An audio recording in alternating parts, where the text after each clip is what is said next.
Okay guys, welcome back to Ftopreview.com. In this video, we're learning how to change font size in Notepad++ without using mouse.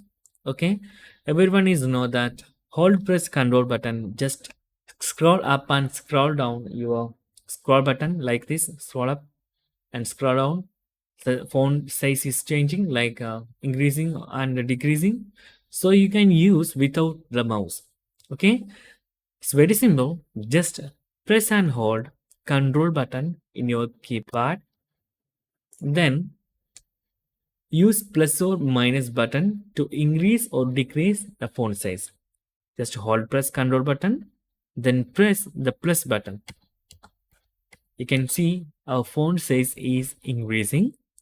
Then press minus button.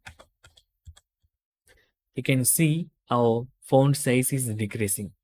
So in this way, you can simply adjust your font size in Notepad++ without using mouse.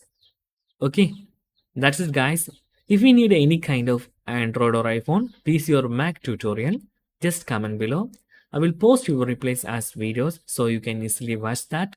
And if you enjoyed this video, please like, comment, share and subscribe our channel for getting more videos like this.